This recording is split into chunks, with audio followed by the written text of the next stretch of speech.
Amados irmãos, amadas irmãs, em divina essência, que possamos nos manter ancorados na luz do nosso ser de luz, iluminados pela chama dos mestres maiores de todas as hierarquias que dão suporte a todos esses trabalhos de expansão consciencial, que possamos nos manter fixados dentro desta egrégora, né, que se estabelece sob a égide da verdade e do amor.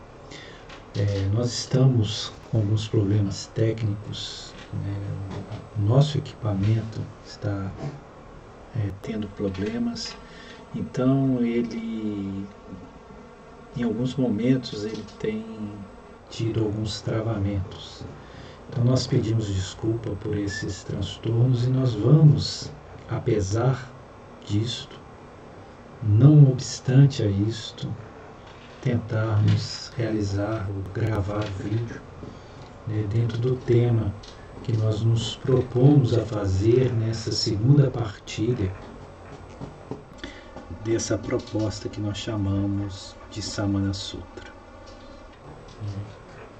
Samana, obviamente, por causa de Jesus, né, e Sutra por ser a forma sintética do ensinamento que se expressa em forma de aforismas, de máximas.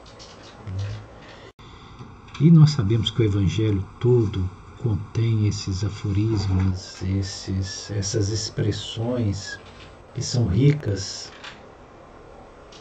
de simbologia, que nos pede ou nos possibilita reflexões profundas a partir de pequenas frases, né, como é o caso desta que hoje nós queremos trabalhar. Que é uma frase que está contida no Evangelho de João, né, no seu capítulo 21, versículo 22, e isso é exatamente o finalzinho do Evangelho de João. O Evangelho de João contém 21 capítulos, né? 3 vezes 7. É óbvio que isso também não é sem propósito. E são as últimas palavras ali registradas. Uma das últimas, né? Quando Jesus diz para Pedro, se eu quero que ele fique, e quando ele diz se eu quero que ele, esse ele está se referindo a João, né, aquele que escreveu o Evangelho, este Evangelho, né? Então Jesus diz, se eu quero que ele fique, que João fique, até que eu venha, né, ou até que eu retorne, que te importa a ti? Segue-me tu. Vamos contextualizar um pouco para nós entendermos do que se trata. Esse último capítulo do Evangelho de João, ele vai falar da última aparição de Jesus, segundo João, né, na versão de João, a última aparição de Jesus para os seus discípulos após a sua ressurreição, ou seja, após a sua manifestação em corpo sutil ou corpo perispiritual, para aqueles que com ele estiveram quando ele ainda envergava a indumentária física.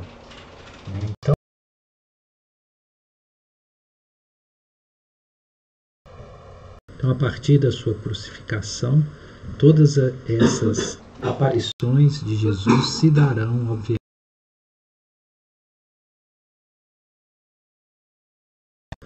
pelo e com o corpo espiritual.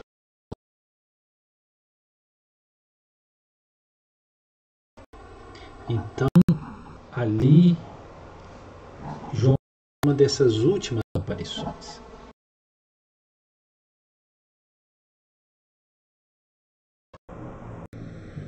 João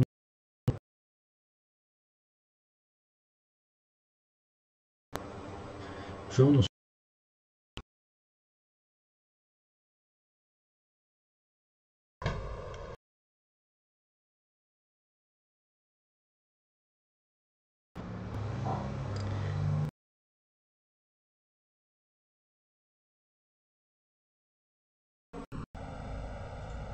Ok, parece que nós retomamos.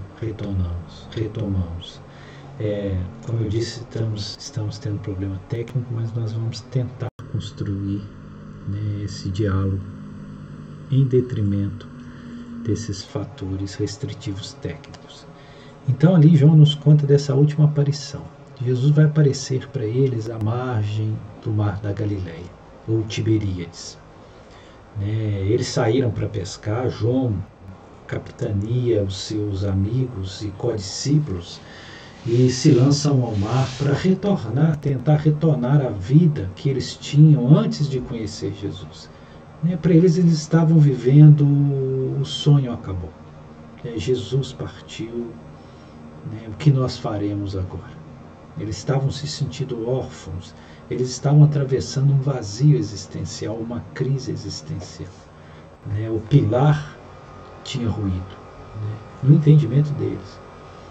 Então João convida os amigos, vamos voltar para a pesca, vamos voltar a ser o que nós sempre fomos, simples pescadores. E ali, seguido por Tomé, Natanael, Tiago, João,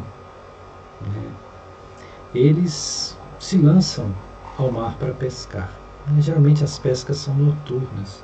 E eles passaram toda a noite pescando e nada pescaram. Nada, absolutamente nada. Ao raiar do dia já claro, eles se aproximando da margem, eles veem que tem um homem na beirada do lago, ou do mar, do mar do Tiberíades, mar da Galileia. E é interessante que essa pessoa é Jesus, mas eles não reconhecem Jesus. Que é muito notório e interessante, porque assim como também na estrada de Emaús, aqueles que com eles muitas vezes estiveram também não o reconheceram, ali também eles não reconhecem, nem Pedro, nem João, nem Tiago, nenhum deles reconhece Jesus. Por quê? Provavelmente porque Jesus estava em outra aparência. Não era a mesma aparência que ele tinha quando encarnado. Aliás, mesmo quando encarnado, às vezes ele se transfigurava, ou ele mudava a sua forma.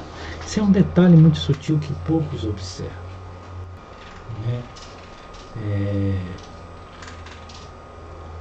Então, Jesus pergunta a eles, amigos ou criancinhas, tens aí um peixe para eu me alimentar? E eles falam do barco, não, nós não temos, nada pescamos a noite toda. E não reconheceram que era Jesus, nem mesmo quando Jesus falou. Então Jesus disse para eles, lancem a rede do lado direito do barco. Aí eles lançaram. E grande foi a surpresa, porque a rede veio repleta de peixes. Segundo o Evangelho de João, foram 153 peixes. Esse número é muito específico, mas nós dele não iremos falar. E aí, nesse momento, eles reconhecem, aquele é Jesus, só pode ser o Mestre. E aí Pedro, que estava desnudo, se veste com sua túnica e se lança ao mar para ir ao encontro de Jesus, enquanto os outros vêm puxando aquela rede pesada e trazendo o barco para a margem. E Jesus convida eles a sentar com eles e comer.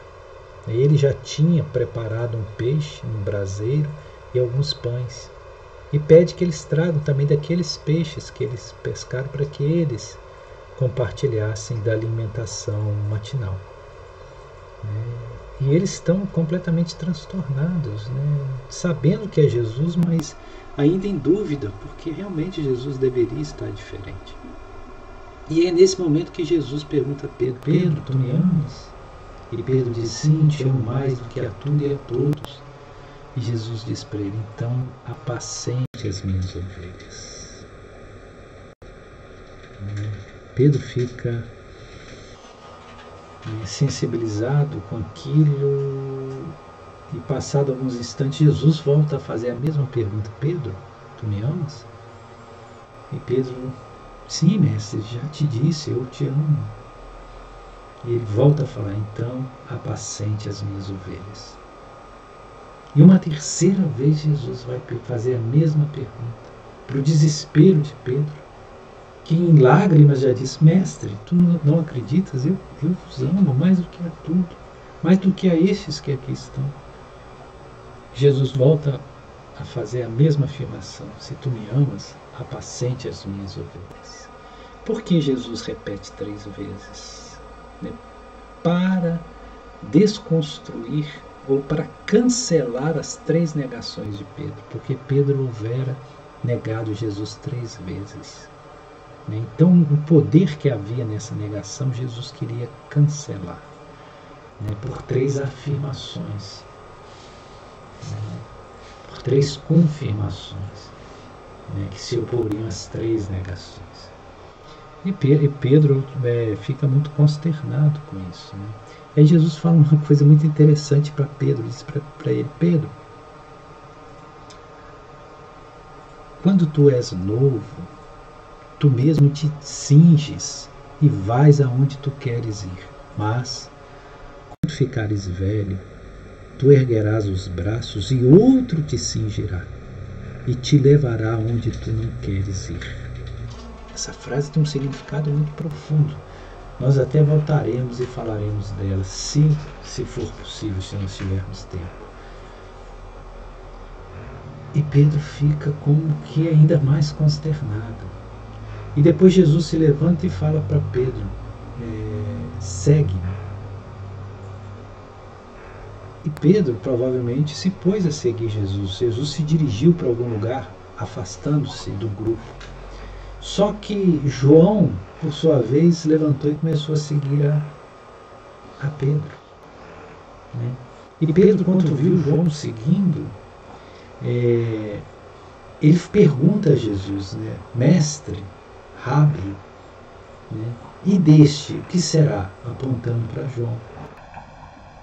E aí que Jesus fala com ele, se eu quero que ele, se referindo a João, fique até que eu venha, que te importa a ti? Segue-me tu.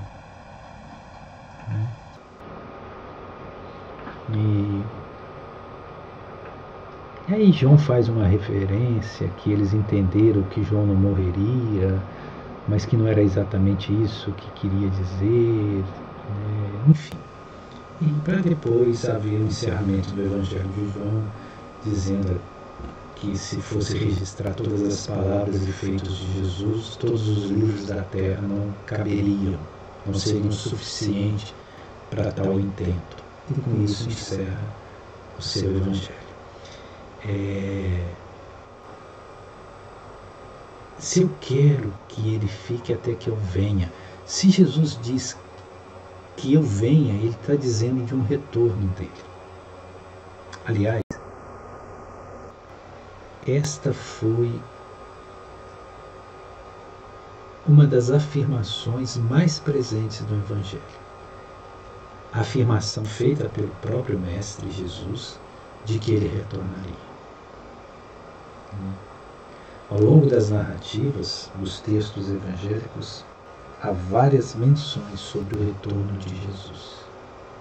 Aliás, as teologias cristãs ocidentais, a maioria delas, advogam a vinda de Jesus, o retorno de Jesus, e que esse retorno corresponderia ao fim deste mundo como nós o conhecemos, onde se processaria o julgamento de todos os seres que já viveram até então nesse planeta. É uma visão, obviamente, que nós com ela não nos alinhamos, porque isso não pode ser tomado literalmente. Aliás, Jesus dizia de seu retorno muito breve, e esse retorno físico, o retorno da personalidade de Jesus não aconteceu. Nós acreditamos que não se dará. Não é esse o significado do retorno de Jesus. Aliás, nós no grupo até citamos do livro que nós estamos lendo, que é a Segunda Vinda do Cristo, que é o livro do Paramahansa Yogananda, que ele faz um longo estudo sobre os textos evangélicos, né?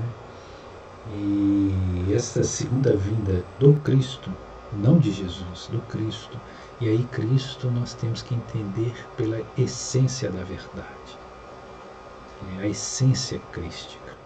Essa é necessário que retorne. Retorne aonde? No plano da realidade externa? Não. E sim no plano da essencialidade interna, nas nossas dimensões intraconscienciais. Não há de se observar outro retorno a não ser este retorno, que é um retorno subjetivo, que é um retorno no sentido de conscienciologia crística, né?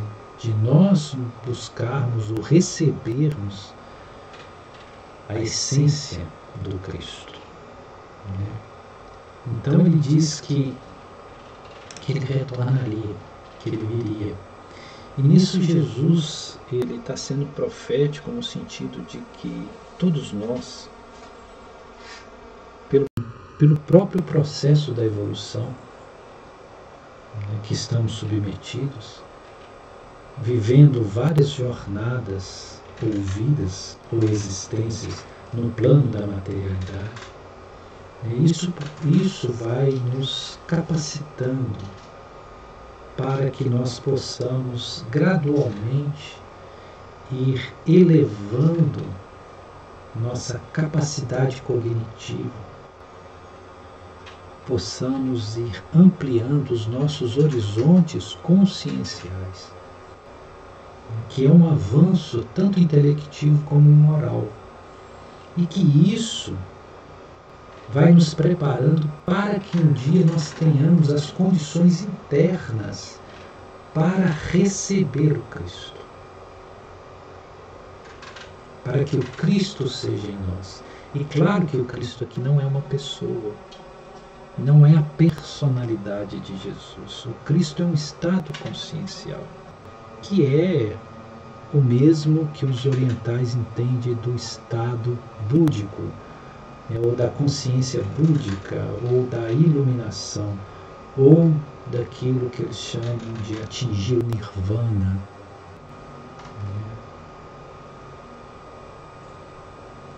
Então, é nesse sentido que nós acreditamos que temos que entender essa vinda, esse retorno. Então, ele diz para Pedro que se ele quer, se é desejo dele, que João fique até que ele venha, né? Que te importa a ti? Esse que te importa a ti é interessante, porque cada um de nós tem um caminho espiritual. Cada um de nós vamos nos afinizar com uma natureza de manifestação dos ensinamentos espirituais. Então, cada um de nós não deveria, em absoluto, se importar com o caminho do outro. Nós não deveríamos nos preocupar, né, se este ou aquele segue este ou aquele caminho, ou se possui esta ou aquela religião, ou se não possui religião alguma, né? Porque isso realmente não importa. Porque quanto nós estamos preocupados com o comportamento do outro, nós estamos descuidando do nosso próprio caminho. E o que nós vemos acontecer dentro das instituições religiosas ou dentro das ideologias, né, gregárias que abrigam pessoas sob a tutela de uma ideia única, né, ou de um unidealismo, é uma certeza de que a verdade está ali, naquele grupo apenas. ou naquela igreja, ou naquela instituição, e que os outros estão em erro, ou devem ser censurados, ou estão em equívoco.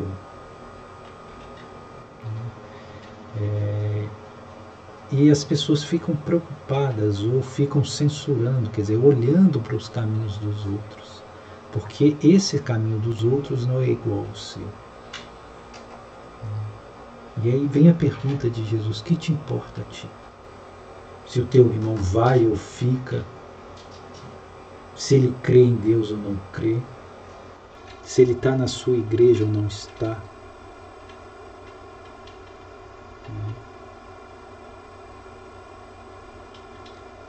O que importa a ti? Segue-me tu. Segue-me tu. Não significa seguir Jesus, como se tem entendido. Quer dizer, segue-me tu, ou seja, busque o Cristo. Que é uma busca interna, uma busca que passa pelo autoconhecimento. Que é uma busca essenciológica, ontológica. Então segue-me tu. Como nós podemos encontrar essa essência crística? Essa é a grande pergunta. Aliás, essa é a pergunta que todos os iluminados que passaram por esse planeta nos instigaram a fazer. Porque quando nós perguntamos como podemos acessar o Cristo em nós, nós precisamos primeiro entender quem é esse nós, ou seja, quem é esse eu, quem é essa entidade ou esse algo que pode receber e manifestar o Cristo. Ou seja, isso se reduz à pergunta: quem sou eu? Quantos mestres na Índia, principalmente das escolas monistas, a escola Advaita, sempre se fixaram nessa questão? Que adianta se conhecer todas as escrituras, reproduzir de memória todos os sutras, todos os textos sagrados, se você não se autoconhece? Então o importante não é o que se pode conhecer, mas sim aquele que é o conhecedor. Quem é aquele que pode desenvolver o conhecimento? Esta é a chave. Nós lembramos aqui de Ramana Maharshi. E nós convidamos, nós pedimos perdão também pelos animaizinhos latinos. Quando tem pessoas fazendo agitação do lado de fora, eles ficam transtornados.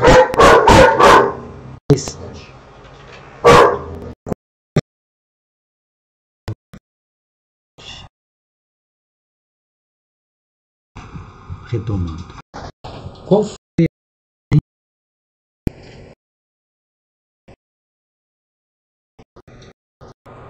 Qual foi a essência do ensinamento de Ramana Maharshi ou Ramana Maharishi?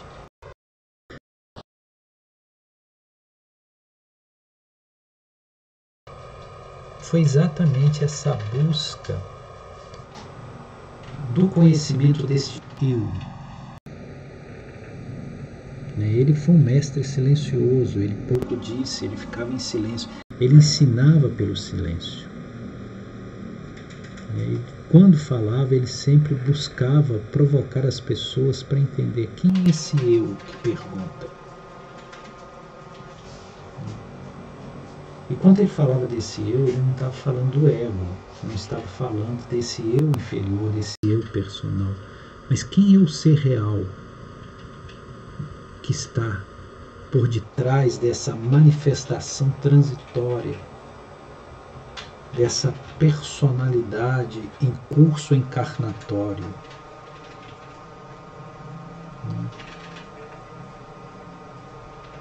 Porque ao conhecer o eu, conhece-se a essência crística.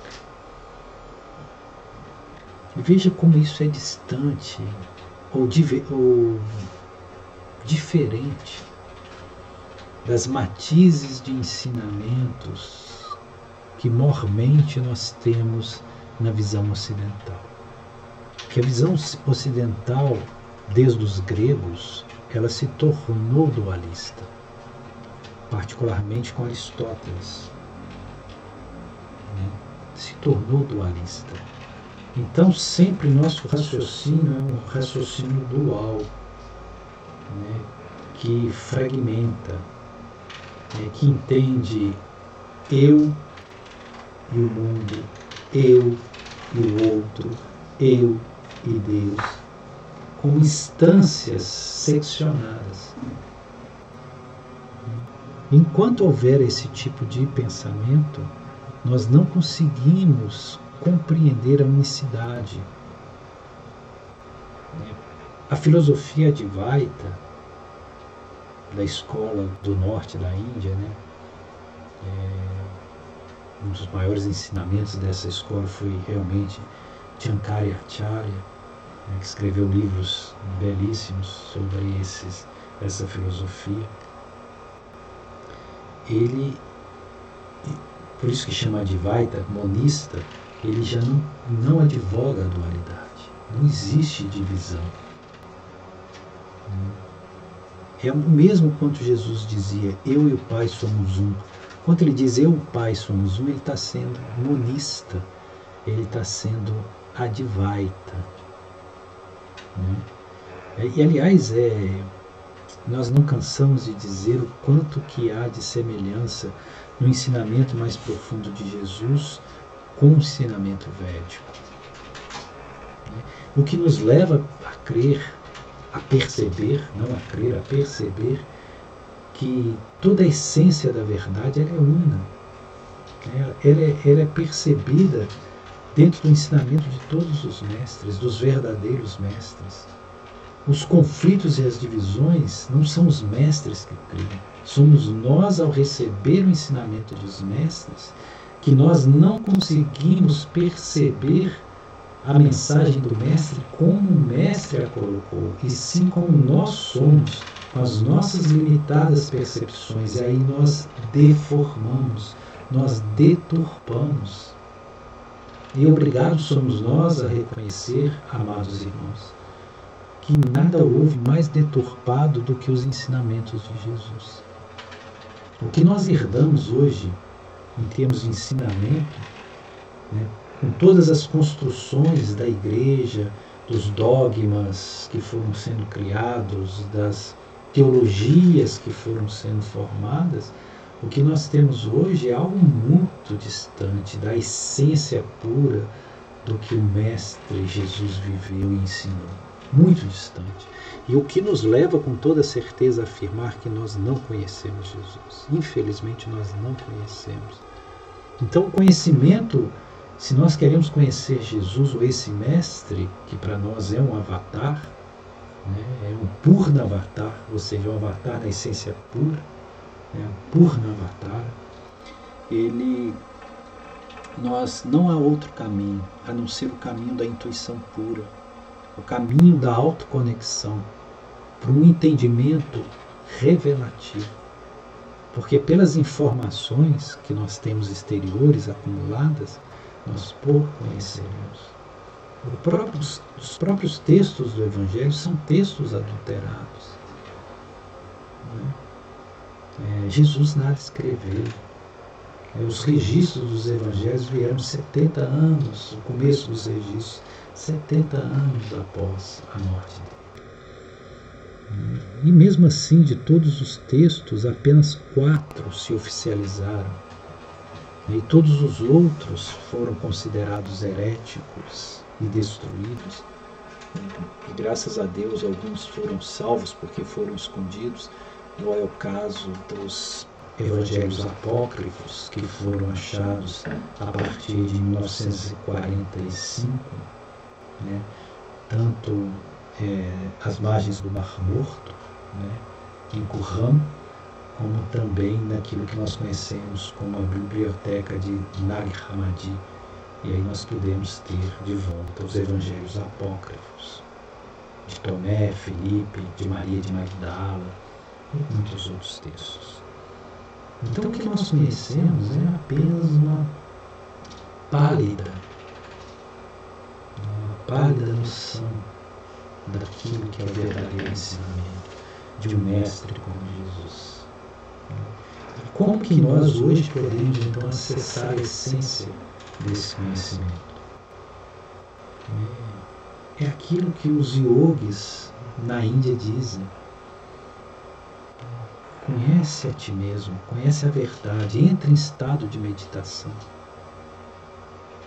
busque a auto-iluminação, porque nesse estado você vai conhecer, ou nós vamos conhecer, não só a essência de um ensinamento do Cristo, mas a essência do ensinamento de todos os mestres. E com isso nós não teremos mais apego a nenhuma religião, a nenhuma tradição. Nós vamos reconhecer em todas a luz do mais alto, a verter, né, os seus raios libertadores em prol da humanidade. Então, o que me importa? Né? O que te importa a ti? Né? Essa chamada de Jesus é uma chamada para que nós possamos perceber o nosso próprio caminho e não seguir os caminhos dos outros. E aí entra algo muito precioso que nos cabe reflexão, que é a consciência de rebanho. O que é a consciência de rebanho?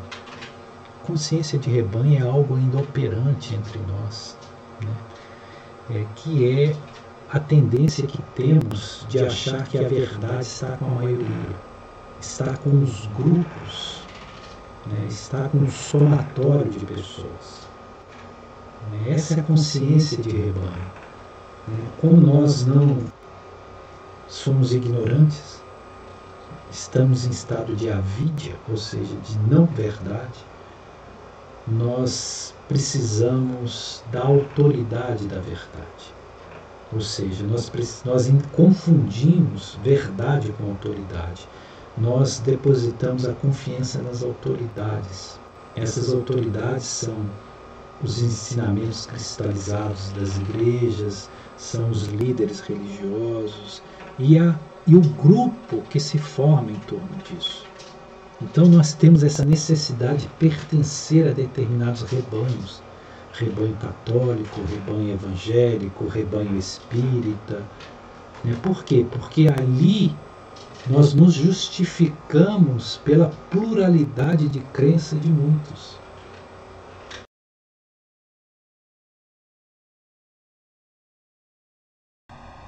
Mas nós somos incapazes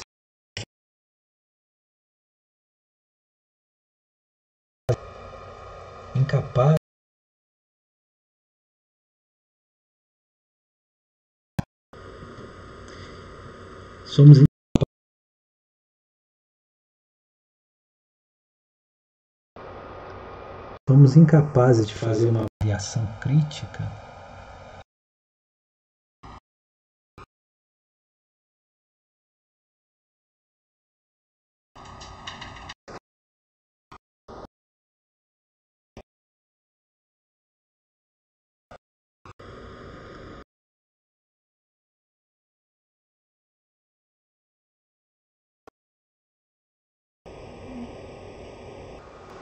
perdoe, nós tivemos mais uma vez um break aí na transmissão.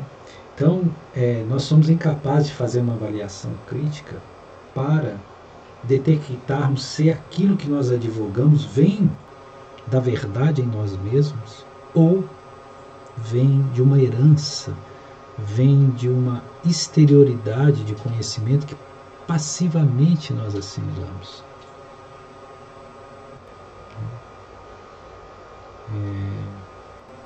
E nós vamos ver que a maioria dessas crenças que nós advogamos são crenças que foram construídas em nós, mas que não são nossas, né? Que poluem o céu das nossas mentes, que são nuvens a transitar e por vezes a obstar o sol, né? E que não são necessariamente nossas, e sim absorções passivas do meio em que nós nos inserimos.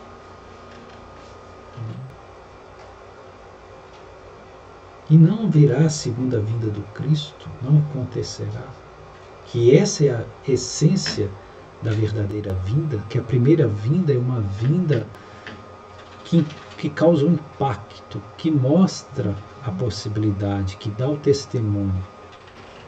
Que essa foi exterior com a manifestação do próprio Jesus, sendo ele, né, aquele que aportou a consciência crística. É Jesus um instrumento para que o Cristo se manifestasse. Mas a segunda vinda, que ele falou de ser necessária, a volta do Cristo, essa já é uma volta para o interior, no interior. E isso nem sempre nós nos damos conta dessa necessidade, dessa vivência que busca o retorno do Cristo. Nós, no começo, dissemos que nós gostaríamos de ter um tempo para falar sobre essa afirmação que Jesus disse a Pedro, né? que quando tu és novo, tu mesmo te cinges e vais aonde tu queres, mas quando ficares velho, erguerás o teu braço e outro te cingirá e te levará aonde não queres ir. Né? Do que Jesus está falando? Em verdade, aqui Jesus está fazendo alusão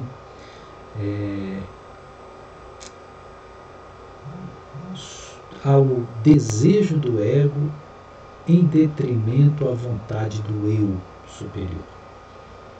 Né? Deseja os caprichos do ego. Isso é quando nós somos novos. Novos aqui é no sentido de incipiência evolutiva. Novos no sentido de que ainda temos pouca evolução, pouco desenvolvimento consciencial. Espírito novo, espírito jovem. Então, quando nós somos jovens, nós mesmos nos cingimos. Isso significa o livre-arbítrio, quer dizer, nós usamos do livre-arbítrio como queremos. Nós mesmos nos cingimos e vamos aonde nós queremos ir. Nós seguimos os caprichos, os desejos desse ego, iludido com a matéria, iludido com a exterioridade, com o canto da sereia do mundo material e seus prazeres. Então, cingir-se contra o novo, a si mesmo, significa utilizar esse livre-arbítrio, às vezes para ir para caminhos que são agradáveis ao ego, mas que não são caminhos edificantes para o ser, para o espírito. E é por ir justamente para onde nós queremos e não para onde nós devemos ir, é que nós complicamos a nossa jornada evolutiva. Por isso que nós estamos ainda em processos de reatividade a todos os nossos equívocos, tendo que reencarnar vezes múltiplas, em consequência dos atos que ferem ao Dharma, a lei divina regente. Então vamos de fato onde queremos ir quando somos jovens e tolos. Mas nem sempre vamos, aliás, quase nunca vamos aonde temos que ir. Então essa é a figura de linguagem quando Jesus diz, quando tu és jovem, e Pedro não era jovem, ele está falando da juventude espiritual. Quando tu és jovem, tu mesmo te cinges e vais aonde tu queres ir. Mas quando tu ficas velho, aí velho significa maturidade espiritual, compreensão, quando nós passamos a desenvolver conhecimento espiritual. Quando tu ficas velho, tu ergues o braço. Esse erguer os braços significa entrega, abdicar deste livre-arbítrio doentio, entrar em estado de divino arbítrio, ou seja, permitir-se ser regido pelo alto, ser conduzido pelas forças espirituais. Então, quando tu ficas velho, tu ergues os braços, ou seja, abdica do controle, não quer mais controlar nem a sua existência nem a dos outros. E o outro te cinge. Quer dizer, quem é o outro? Quer dizer, a condição divina, o eu superior, não mais o seu ego. O outro aqui é o eu superior, é o self. Se bem que eu não gosto muito da palavra self, porque ela tem uma conotação dentro dos meandros da psicologia que nem sempre corresponde a esse estado do eu superior, do eu real, do eu verdadeiro, do eu sou, como dizia o Cristo. Então esse outro que te cinge é a consciência espiritual, é a consciência crística, e te leva para onde tu não queres ir, ou seja, para onde o ego não quer ir, porque a resistência vem do ego. Te leva para onde é necessário e não para onde o ego quer ir. Porque para onde o ego quer ir? O ego quer ir para os prazeres do mundo, para a compensação, para o retorno egoísta, para a autossatisfação leviana, para a sensualidade. O ego sempre é embriagado pela sensualidade e quer os prazeres que advêm da sensualidade. O ego quer o caminho curto, quer o caminho imediato, o caminho sem sacrifício. Então, quando fala te leva aonde tu não queres ir, significa ir aonde é preciso, enfrentar os desafios, se impor sacrifícios em prol da edificação do ser real. É renunciar-se a si mesmo para se fundir no Cristo. Aquilo que Jesus dizia, aquele que tentar ganhar a sua vida, perdê-la-á, mas aquele que perder a sua vida por amor a mim, este a ganhará. É nesse sentido. Isto é ser conduzido. Isso é abdicar do livre-arbítrio para adentrar no divino arbítrio.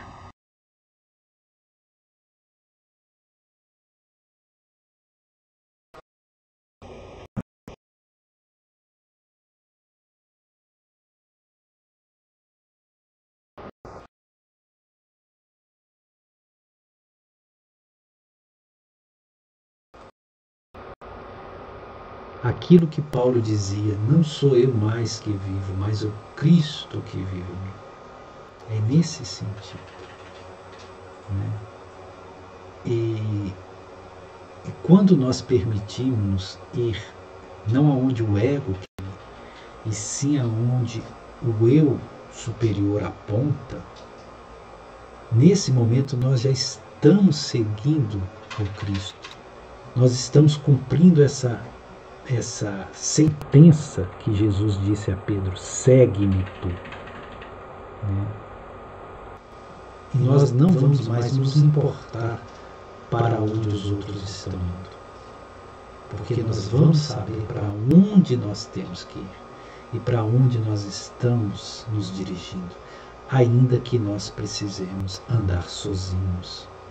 Aliás, as pessoas que verdadeiramente estão buscando a iluminação elas saem dessa consciência de rebanho. Elas entendem a unicidade do ser que são e do caminho que precisam ter, e se tornam solitárias, embora sempre solidárias, sempre dispostas a dividir a luz que elas mesmas já angariaram.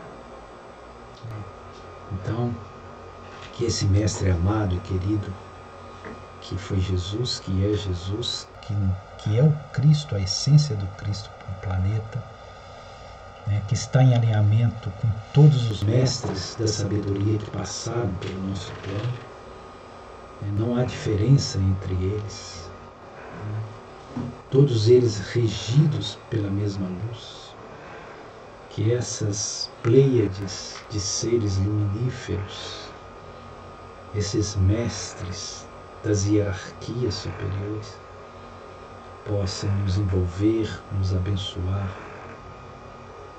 e nos permitir ir onde temos que ir e não onde queremos ir. E que nós possamos estar sempre ancorados nesta divina luz. Gratidão a todos. Que a paz e a luz sejam em nós. Shiva Shambhu.